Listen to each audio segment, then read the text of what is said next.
Hi everyone, here is Akhtar and welcome back for more Infinite Magicraid news, and today we're gonna talk about the next update coming this week because I just got the preview patch note as every week. So before we jump into the content, as always, if you enjoy it, please like, comment and subscribe. It will help my channel grow. Thank you so much.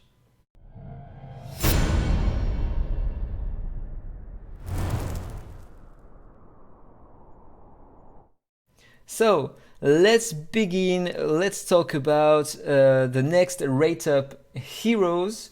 This is really interesting because the heroes on the banner are very interesting. Every heroes on the banner is great. So the first one is Slivel. Slivel from the Wizard's Eye here. So this is Slivel. She is a really nice single target damage dealer. She doesn't need that much crit rate because she has a guaranteed crit rate on her ultimate, and she has one stage of damage with a guaranteed crit rate here on the basic attack. And also her first ability will increase 40% of the attack of your heroes. This is really nice to increase your overall damage during a fight. The next one is Elik. I really love Elik. I already have him exclusive 3, but why not having copies of him to increase his stats? He will get a lot of stats and become even better. He is a great defensive buffer unit because he can bring defense up to tenacity 1, and also if you have his first exclusive, a resistance debuff to all your allies, also consolidation 2, a shield if you have his third exclusive, and finally, which is really interesting, is his passive because each turns he will take 3 debuffs from your highest attacker to himself. This is also nice, and he will receive less damage. Next unit we have Lahan from the Sunset Sages. He is a great healer because using his first ability he will heal a crazy amount of HP to all your allies depending on the HP of your highest HP hero, current HP I mean. For example, if you have a hero with 100% HP and another one, maybe 2 allies with only 1 HP, everybody in your team will get 100% HP after this skill. This is really amazing. It can be the best healing skill in the game, but it also can be the worst. If your heroes doesn't have a lot of HP, it won't heal that much, so be careful with it. Also, he is great because he has an AoE stun and he can remove buffs, shields, and also a random layer of buff using his basic attack, so he is really nice for the Tower of Mark.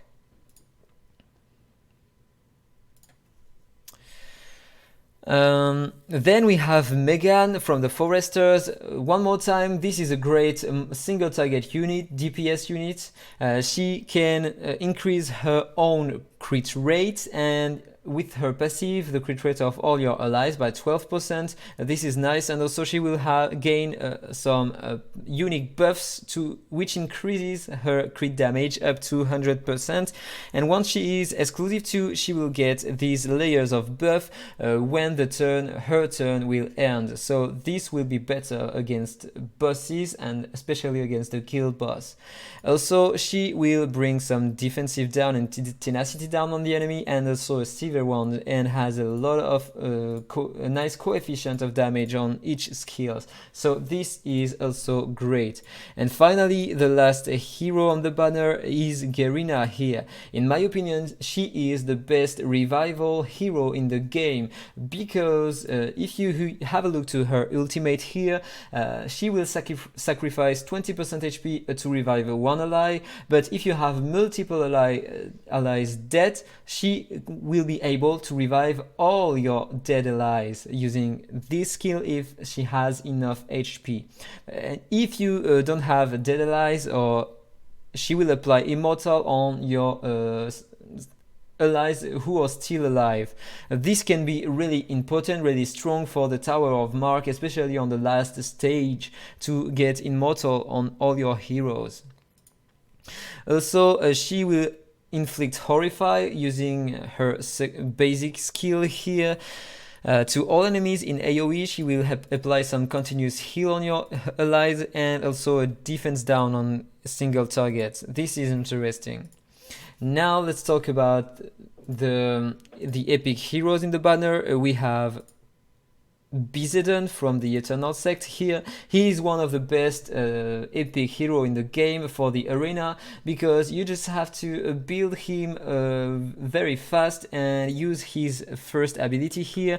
So if you have his third exclusive, he will give an extra turn to the ally you choose and bring a lot of the best offensive buffs in the game to him. So probably if you use Margarita, you will be able to one-shot the entire opponent team, or it can be great with Lucifer and other heroes or other DPS units. This is a great unit. You have also her Visley.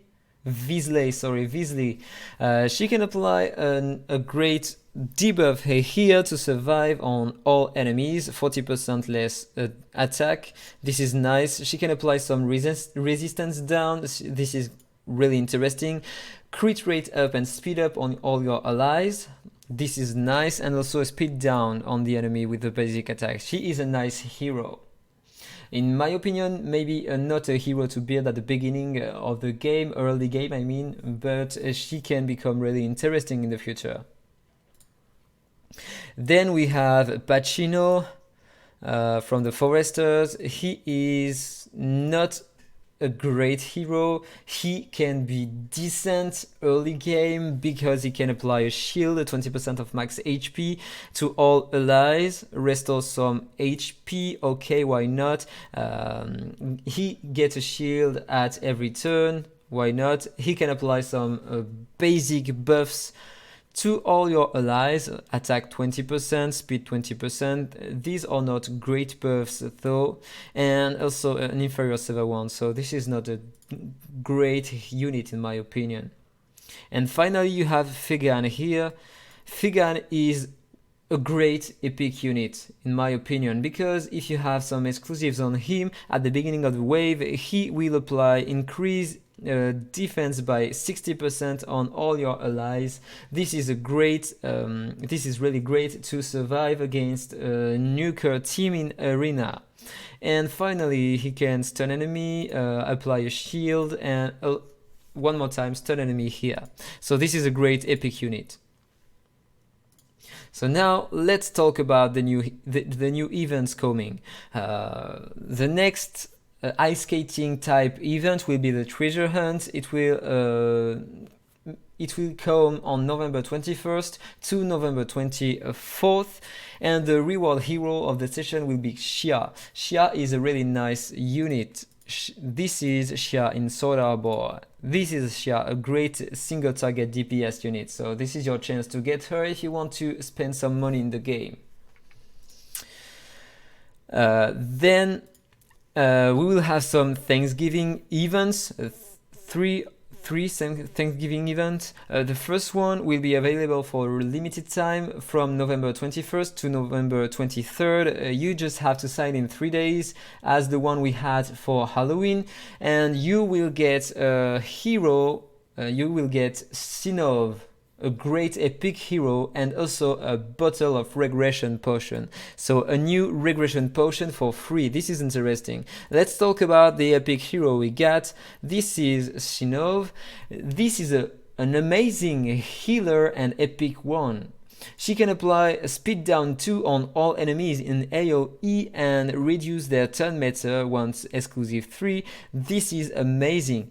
Also, she will be immune to freeze once you have a second exclusive, and gains 20% turn meter whenever her speed will be reduced or she will be inflicted with freeze. This is interesting, especially against Nazil in arena. And she can heal your allies, apply a shield, and also speed down on the basic attack. This is a great hero, and this is the best healer you have for the Dragon Tribe faction. You have only her as a healer, accessible one, but you have also Vera. But Vera, trust me, this is not a decent healer, and also her kit is kind of bad at the moment, in my opinion. She is not really great, even with exclusives. So the first event is really interesting, in my opinion. Second one, Harvest Celebration. It will be available from November 21st to November 27th, and during the event we will get some Maple medals, and in exchange we can get some heroes, legendary ones. We can get Space or Margarita and Gunner.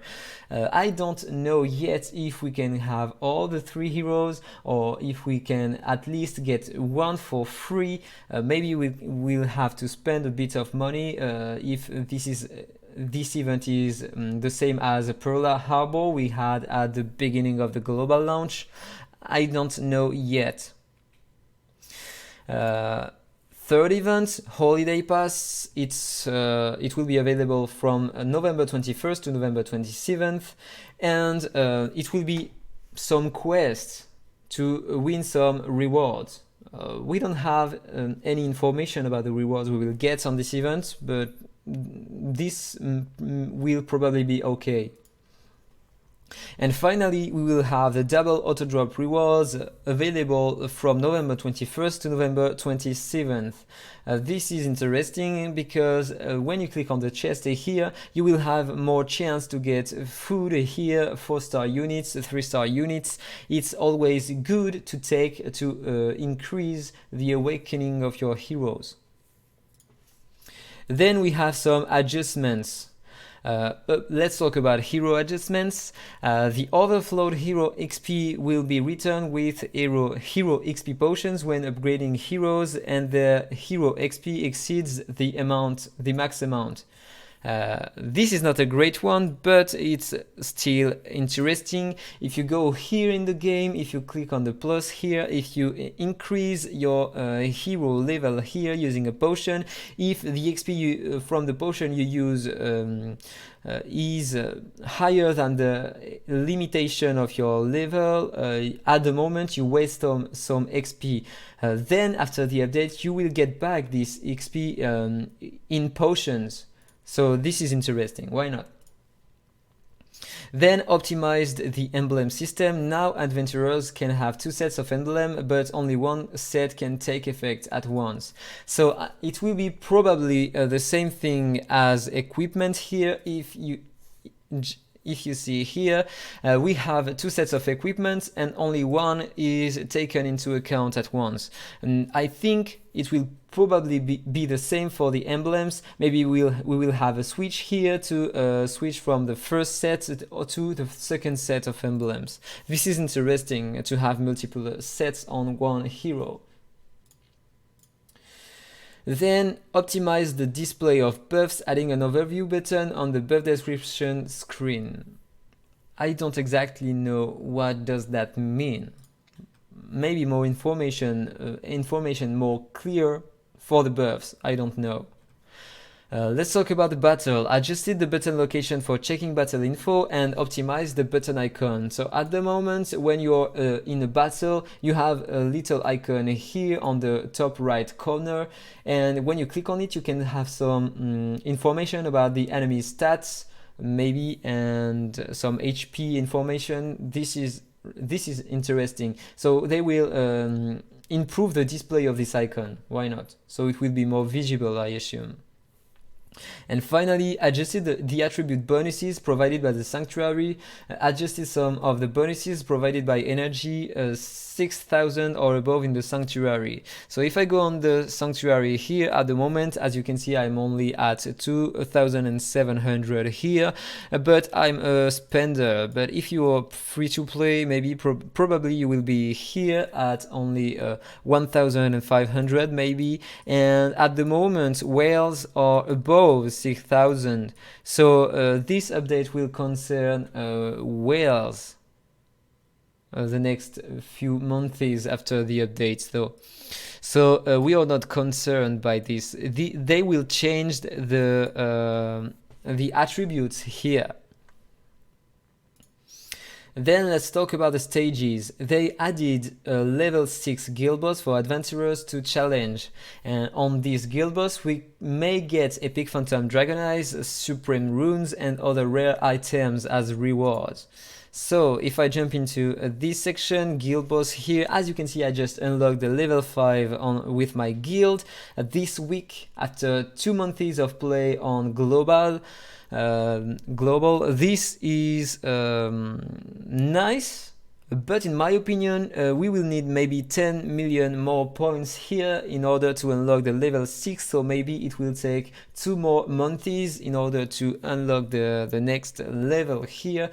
I don't know, but we will have more rewards here on the next guild boss. Maybe the last cap of damage here will be at 400 million if it doubles. I don't know.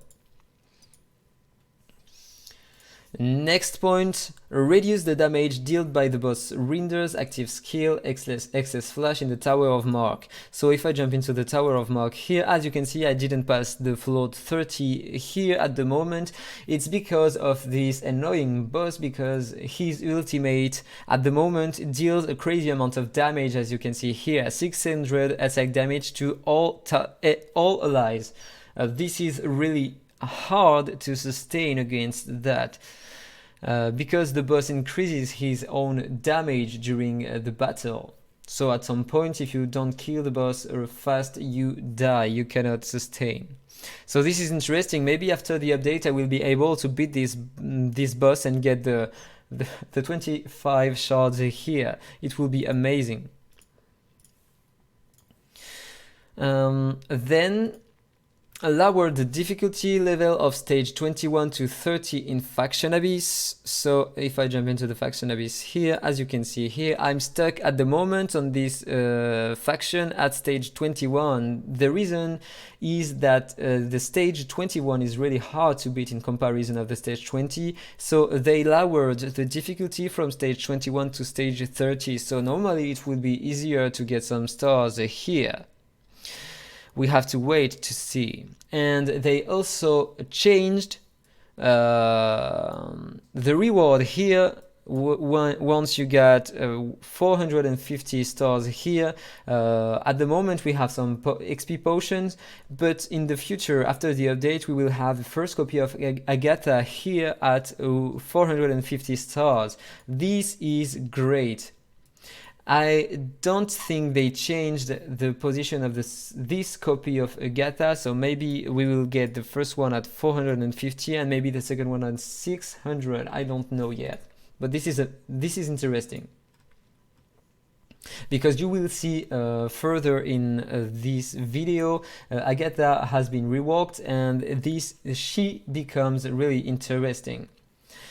Now let's talk about system updates. Raise the multi-battle attempt cap from 99 times to 150 times. So if I go here to show it to you, if I click on random stage, at the moment we are capped at 99 times here, and instead of 99 we will be able to farm 150 times per multi-battle. This is really interesting, especially if you want to farm during night. You will get 51 more runs than today. So this is interesting. Next one, they adjusted the quest related to the Tower of Mark in campaign quest, changing from clear a certain amount of floor to clear a total of amount of floors in the Tower of Mark. So maybe it will be more accessible to complete the quests. I don't know yet. Adjusted the rules of purchasing diamonds at Diamond Shop. I don't know what they adjusted on it, to be honest. Added a batch of Thanksgiving exclusive packs. So as every time we have a new festival, they add some exclusive packs. So this is it. Optimize the rule of locking heroes. Newly obtained legend heroes will be locked by default. At the moment, when we summon a new legendary hero, he is not locked by default, and if you don't pay attention to it, you can food him by mistake. So we have to go in our box here and to click on this icon to lock him. And also they will add a lock icon on the cover of the hero here on the thumbnail, so why not? Then added a locked icon display here, I just said it. Optimize the guild disbandment feature, changing the disbandment countdown from 24 hours to 2 hours. Okay, why not? Optimized the rule of recommending guilds in advanced search, and the requirements will remain when adventurers refresh the search results in advanced search. So it will be easier normally to search for a specific type of guild. Why not? Updated the following system UI campaign quest. I don't know what does that mean. And finally, let's talk about Agatha, because they completely changed her skills. So let's talk about only the new skills. Agatha, if you don't know what hero it is, she is from the Eternal Sect here. This is Agatha, the hero we get from the faction Abyss once we reach a certain amount of stars. So her basic attack will deal 2 stages of attack to a single enemy, dealing damage based on her own max HP, up to 12% damage, up to 12% of her own max HP, I mean, per stage of attack, so 2 times. And also, if the target has Countess Kiss, so at the moment this is Countess Kiss, so you will inflict Countess Kiss using her basic attack if the enemy doesn't have it yet. But if the target has Countess Kiss on him, you will increase the damage dealt by this skill by 20%. This is really interesting. And Countess Kiss will reduce the target max HP by 16%. This is amazing. This is amazing. So at the moment she is a DPS unit, but probably she will become a tank DPS unit. I don't know, a tank maybe, probably. So she will deal damage based on her max HP. This is interesting. First ability here, she will deal up to 40% of her own max HP. So 2 skills based on her own max HP, this is interesting, to a single enemy, and she will restore her own HP by 10% of the damage dealt by this attack. If the restoration amount exceeds her lost HP, the exceeded amount will be transferred to her own max HP. Each transfer caps at 25% of Agatha's initial max HP, and the total amount caps at 75% of her initial max HP. So, using her first ability, she will deal a lot of damage based on her own max HP, and also she will increase her own max HP up to 75% of her initial max HP. This is great. You will deal more damage over time during a fight. Now let's talk about her passive. She is immune to Severe Wound, and she will become immune to HP burning. This is amazing for the arena because everybody is annoying, because they are all using Hezonja teams and raping your face using HP burnings. This is really annoying. So she will be a counter to HP burning teams in arena. And also she has up to 34% chance to transfer shield or heal obtained by enemy targets to herself. So she is a counter for HP burner heroes, and also a counter for Catherine and Wim and other shielders. This is amazing. This passive is broken. Now let's talk about her ultimate. She will deal 3 stages of attack to all enemies, and damage, one more time, will be based on her own max HP, up to 8.5% of Agatha's max HP for each stage of damage. This is another great skill to deal damage. And also she will inflict Countess Kiss on them for 2 turns. Let's talk about her exclusives now, because also exclusive changed. So the first one, Agatha gains a Bloody Shield by 40% of her max HP at the beginning of each wave. So at the beginning of the wave, she will get a unique shield, a Bloody Shield, 40% of her own max HP. And this buff cannot be stolen or removed. This is strong. And also, she will be immune to all control effects when she will have a shield. That means she will counter HP burners, shielders, and also controllers, such as Asindo and Nazil. This hero will become broken for the arena. Second exclusive, her first ability will get an increase of the HP transfer to Agatha's initial max HP, and the total transfer amount of max HP will be increased to 100% of her initial max HP. So she will be able to increase even more her max HP using the first ability. This is broken. Her third exclusive won't change, so she will revive the target with 40% of max HP if there are dead allies at the start of the turn. So each turn she will be able to revive a dead ally. This is crazy. This is crazy. Fourth exclusive will change. She will get 50 bonus speed, but also increase the max HP reduction effect granted by her Countess Kiss debuff to 30%. So before exclusive, she reduces the target max HP by 16%, and now with the fourth exclusive, she will lower the target max HP by 30%. This is great. And the fifth exclusive won't change. So she will inflict Countess Kiss on all enemies at the beginning of the wave, and targets who have this debuff cannot be revived.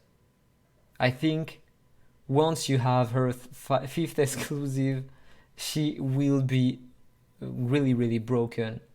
She is already broken without exclusive, and she will be a god. She will become a god. She is a god tier unit. If you want to place her in a tier list, she will be SSSSSS plus, way far away from the other heroes in the game. So that was all for the news. I hope you enjoyed this video. If it's the case, as usual, please like, comment and subscribe, and then see you in the next one. Bye bye. Infinite Magicraid. Play to slay.